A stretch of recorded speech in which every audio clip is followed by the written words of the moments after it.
사도신경하심으로 우리의 신앙을 하나님 앞에 고백합니다. 나는 전능하신 아버지 하나님, 천지의 창조주를 믿습니다. 나는 그의 유일하신 아들 우리 주 예수 그리스도를 믿습니다. 그는 성령으로 잉태되어 동정녀 마리아에게서 나시고 본디오 빌라도에게 고난을 받아 십자가에 못 박혀 죽으시고 장사된 지 사흘 만에 죽은 자 가운데서 다시 살아나셨으며 하늘에 오르시어 전능하신 아버지 하나님 우편에 앉아 계시다가 거기로부터 살아있는 자와 죽은 자를 심판하러 오십니다. 나는 성령을 믿으며 거룩한 공교회와 성도의 교제와 죄를 용서받는 것과 몸의 부활과 영생을 믿습니다. 아멘. 찬송가 375장입니다.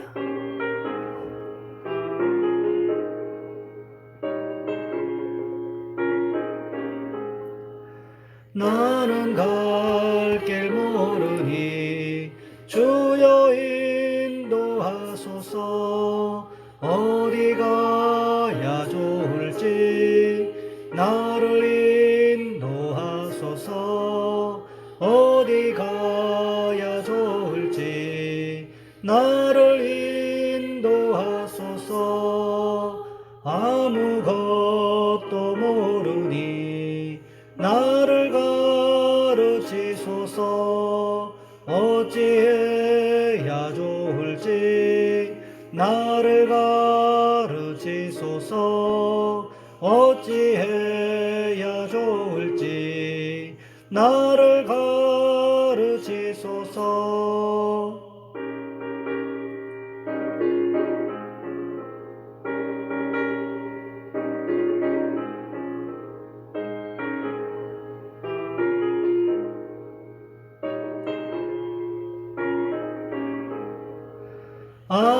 아이같이 어리니 나를 도와주소서.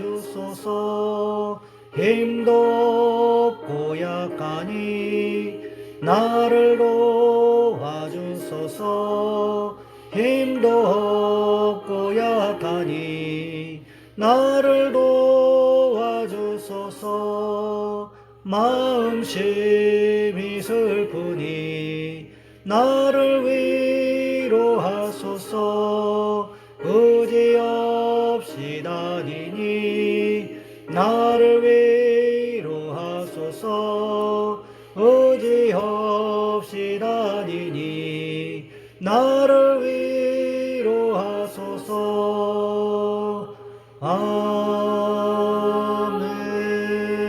아멘.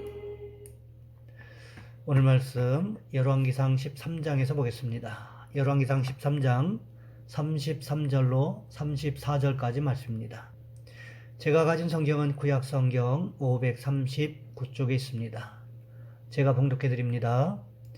여로보암이 이 일 후에도 그의 악한 길에서 떠나 돌이키지 아니하고 다시 일반 백성을 산당의 제사장으로 삼되 누구든지 자원하면 그 사람을 산당의 제사장으로 삼았으므로 이 일이 여로보암 집의 죄가 되어 그 집이 땅 위에서 끊어져 멸망하게 되니라. 아멘. 오늘 본문의 말씀을 가지고 여로보암의 죄라는 제목으로 함께 말씀을 살펴보겠습니다. 필립 얀시 목사님의 뜻밖의 장소에서 만난 하나님이라는 책에 보면 이런 이야기가 나옵니다. 스페인 선원들이 배를 타고 항해하다가 그만 표류하게 되어가지고 물이 다 떨어졌습니다. 물이 없어 다 죽게 되었어요. 그러다가 그 배가 흘러 떠돌아 다니다가 아마존 강으로 들어왔는데 이 아마존 강이 얼마나 큰지 바다 같지요. 아마존 강은 바닷물이 아니라 강물이기 때문에 그 물을 먹기만 하면 사는데 바닷물을 먹으면 더 갈증이 생기고 고통스러워 죽게 된다는 것을 아니까 물을 먹지도 못하고 선원들이 죽어가고 있었습니다. 나중에 갈증이 너무 심해서 어떤 사람이 어차피 죽을 바에야 물이라도 먹고 죽자 이런 심정으로 풍덩 물속에 들어가서 물을 마시니 이 물이 강물인 거예요. 야, 이 물은 강물이다. 그래서 그 배에 있는 모든 사람이 물을 다 먹고 살아났다고 합니다. 우리도 똑같은 것 같습니다. 우리가 주님의 은혜 속에 들어가기만 하면, 주님 만나기만 하면 살아나는데, 우리가 불신하기 때문에 우리 마음속에 부정적인 생각을 가지고 있기 때문에 예수 안에 있는 생수를 마시지 않는 것입니다. 우리가 주님 앞에 나와서 생수를 마시기만 하면 예수님의 십자가 보혈로 나오는 그 속주의 강물이 우리를 변화시키고 우리를 치료하고 우리를 용서하고 우리를 새롭게 만들어주는 것입니다. 그러하기 우리는 날마다 예수님을 가까이 하고 묵상해야 할 필요성이 있다는 거지요. 하지만 우리의 삶의 현장을 살펴보면 그렇지 못한 경우들도 여전히 있더라는 것입니다. 오늘 본문의 여로보암이 바로 그런 경우라고 할 수 있을 것입니다. 여로보암에게 여러 가지 일들이 복합적으로 일어났습니다. 어느 날 베델에 만들어 놓은 산당에서 황금 송아지 앞에 제사를 드리고 있었습니다. 그때 누가 나타났습니까? 유대에서 온 하나님의 사람이 나타났습니다. 그러더니 자신을 향해서 300년 후에 유다의 요시야라는 왕이 나타나서 종교개혁을 이룰 것에 대해서 선포했습니다. 그 징조로 베델의 제단이 갈라지며 제단 위에 있는 재가 몽땅 쏟아질 것을 이야기했습니다. 여로보암이 얼마나 화가 났겠습니까? 저놈 잡으라고 손을 뻗었는데 그만 하나님의 심판으로 말미암아 팔이 마비되어 버렸습니다. 그대로 마른 나뭇가지처럼 되어버린 것입니다. 그래서 유대에서 온 하나님의 사람에게 부탁해서 고침받았습니다. 이 정도가 되었으면 우리 생각에는 어떤 생각이 듭니까?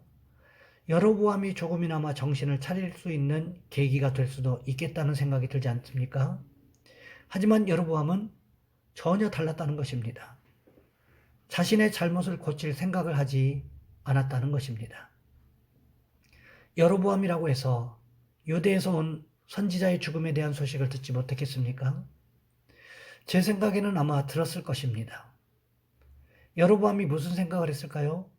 자신을 향해서 선포했던 하나님의 말씀이 흐지부지 되었을 가능성도 있습니다. 왜 그랬을까요? 자신을 향해서 하나님의 말씀을 선포했던 유대에서 온 하나님의 사람이 사자에 의해서 죽는 하나님의 심판을 당했기 때문이었다는 거지요. 하지만 성경은 어떻게 기록하고 있습니까? 베델에 사는 늙은 선지자가 한 이야기를 보시면 이렇게 기록하고 있습니다. 어제 우리가 살펴보았던 32절 말씀에 보시면 그가 여호와의 말씀으로 베델에 있는 제단을 향하고 또 사마리아 성읍들에 있는 모든 산당을 향하여 외쳐 말한 것이 반드시 이룰 것임이니라 라고 기록하고 있습니다. 무슨 이야기입니까?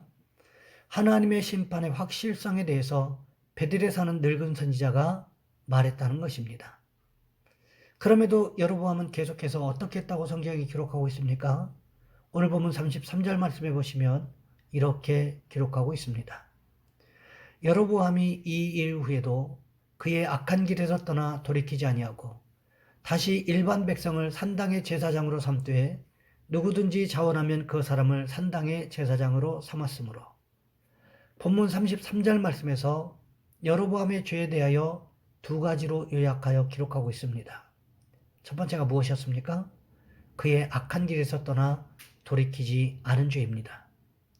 그의 악한 길이라고 기록했는데 악한 길이 무엇입니까? 바로 우상숭배의 길이라는 것입니다.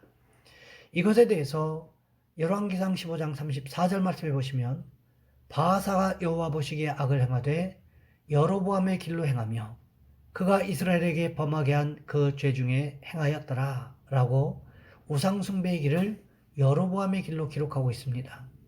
이것뿐만이 아닙니다. 열왕기상 16장 2절에도 19절에도 열왕기상 22장 52절에도 계속해서 우상숭배의 길을 여로보암의 길, 죄악의 길이라고 기록하고 있다는 것입니다.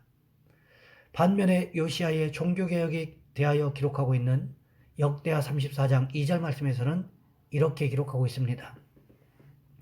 여호와 보시기에 정직하게 행하여 그의 조상 다윗의 길로 걸으며 좌우로 치우치지 아니하고. 여로보암의 길을 성경은 어떻게 기록하고 있습니까? 악한 길, 즉 우상숭배의 길이라고 기록하고 있다는 것입니다. 여로보암의 첫 번째 죄악은 바로 우상 숭배였음을 성경은 정확하게 지적하면서 기록하고 있다는 것입니다. 그리고 두 번째 죄악은 일반 백성을 산당의 제사장으로 삼았다는 것입니다. 그러니까 아무나 내가 한번 제사장 해보겠다고 그러면 아무 기준 없이 그 사람을 제사장으로 삼았다는 것입니다. 성경이 그렇게 기록하고 있습니까? 그렇지 않습니다. 민수기 3장 5절부터 10절까지 말씀해 보시면 이렇게 기록하고 있습니다. 여호와께서 또 모세에게 말씀하여 이르시되 레위 지파는 나아가 제사장 아론 앞에 서서 그에게 시종하게 하라. 그들이 회막 앞에서 아론의 직무와 온 회중의 직무를 위하여 회막에서 시무하되 곧 회막의 모든 기구를 맡아 지키며 이스라엘 자손의 직무를 위하여 성막에서 시무할지니 너는 레위인을 아론과 그의 아들들에게 맡기라. 그들은 이스라엘 자손 중에서 아론에게 온전히 맡겨진 자들이니라. 너는 아론과 그의 아들들을 세워 제사장 직무를 행하게 하라. 외인이 가까이 하면 죽임을 당할 것이니라. 하나님께서 모세에게 직접 어떻게 말씀하셨습니까? 레위 지파만이 회막에서 시무할 수 있도록 말씀하셨습니다.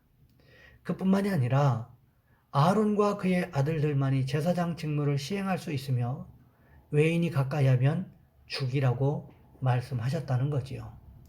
그런데 오늘 본문에 보시면 여로보암이 제사장을 세울 때 어떻게 세웠습니까? 오늘 본문 33절 하반절 말씀해 보시면 이렇게 기록하고 있습니다. 일반 백성을 산당의 제사장으로 삼되 누구든지 자원하면 그 사람을 산당의 제사장으로 삼았으므로 누구든지 자원하는 사람으로 하여금 산당의 제사장이 되도록 했다는 것입니다. 이것도 또한 하나님의 말씀에 어긋나는 행동이었다는 거지요. 그러니 결국 어떻게 됩니까? 하나님의 심판을 자초하는 죄를 연거푸 짓게 되고 말았다는 것입니다. 그래서 결국 무슨 일이 일어납니까? 오늘 본문 34절 말씀해 보시면 이렇게 기록하고 있습니다. 이 일이 여로보암 집의 죄가 되어 그 집이 땅 위에서 끊어져 멸망하게 되니라. 이 일, 즉 우상 숭배하는 죄와 일반 백성을 산당의 제사장으로 삼는 죄를 지음으로 인하여 결국 여로보암의 집안의 대가 끊어지고 집안이 망하게 되었음을 성경은 증거하고 있다는 것입니다. 그러니 죄에서 돌이키는 것이 얼마나 중요한 일이냐는 거지요. 여로보암이 유대에서 온 하나님의 사자의 말씀을 듣고 그 징조를 보았을 때 돌이켰더라면 여로보암 자신이 망하고 집안이 망하는 일은 막을 수 있었다는 거지요. 그러니 우리는 어떻게 할까요? 우리가 혹시 하나님을 기쁘시게 못하는 죄를 지었다면 지금 당장 그 죄를 회개하고 돌이킬 수 있어야 한다는 것입니다. 바라기는 우리의 죄가 깨달아졌을 때 회개하고 돌이키는 은혜가 있으시기를 주님의 이름으로 부탁을 드립니다. 이 시간 우리 한 목소리 함께 기도합니다. 하나님, 우리로 우리의 죄악된 모습들을 깨닫게 하시고 죄를 깨달을 뿐만 아니라 그 죄를 하나님 앞에 회개하고 돌이킬 수 있는 은혜가 있게 도와주옵소서. 또 기도하실 것은 우리 교회가 선교하는 선교사님과 교회들을 위해서 또한 이 일을 위해서 물질로 헌신하고 중보기도 하고 있는 우리 성도들을 위해서 이 시간 우리 주여 한번 간절히 부르신 후에 한 목소리 함께 기도합니다. 주여, 사랑의 하나님, 우리를 도와주시기를 원합니다.